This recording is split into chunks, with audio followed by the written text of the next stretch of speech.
Graciousness means that you act with grace and consideration in everything you do. Chinky 22. With the shadow of dishonor and the city of grace, and it's the path of graciousness. My wisdom story. I was born into a well-respected family that cared a great deal about its reputation. But beneath the veneer there was terrible dysfunction. When my body began to change into a beautiful young woman's body, an admired family member abused me sexually. I felt too afraid and ashamed to tell anyone what was happening. Instead, I tried desperately not to feel. Whenever a forbidden feeling arose in my heart, I'd throw myself on the floor and pray that God would make me good and pious.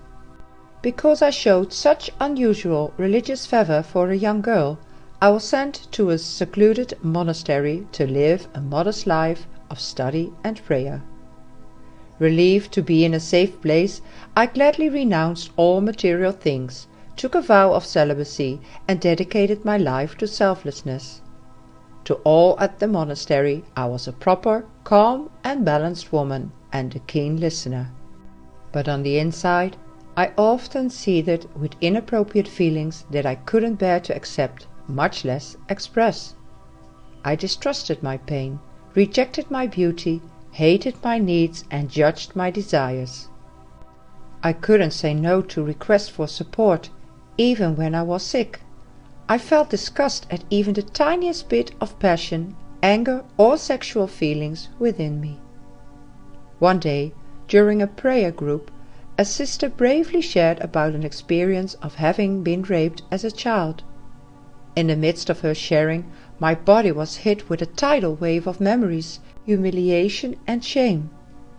Instead of looking up to God and praying for the feelings to go away, I buried my head in my hands and sobbed.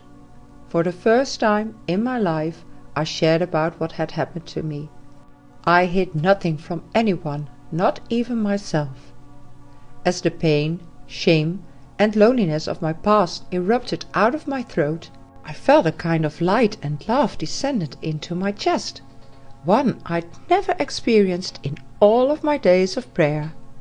And when I opened my eyes, I was met with such love, compassion, and respect that I felt like the entire cosmos was singing. Now I regard myself as deeply as I regard others. I no longer need to hide my beauty, dishonor my boundaries, or withhold my feelings to engage graciously with the world. My gift to you. I have come to tell you that there is nothing in you that is unworthy of love or of reverence.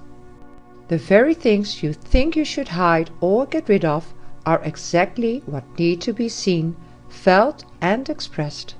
Push nothing away. Transparency is the ultimate path towards grace.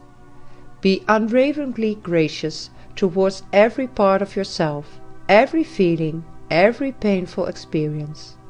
By honoring all that is within you, you will experience the poetry and music of even the most agonizing moments. You will naturally find yourself being gracious towards others, touching their emotions, hearts, and souls with the milk of human kindness, and they will bloom in your presence. At your core, you are a glorious, unique manifestation of grace. Honor your suffering, and you will discover your gift to the world. And now some questions to deepen your contemplation. Are there ways that you dishonor yourself or others? On the outside, do you appear kind, balanced, and a good listener, but inside do you feel angry, resentful, or full of forbidden desires? Have you ever held such much inside that you exploded? What were the consequences to yourself and those around you? Think of a part of you, a feeling or experience that you reject as a bad or inappropriate. How can you embrace this? How can you bring more graciousness into your life? That's it. Much love and happy contemplating.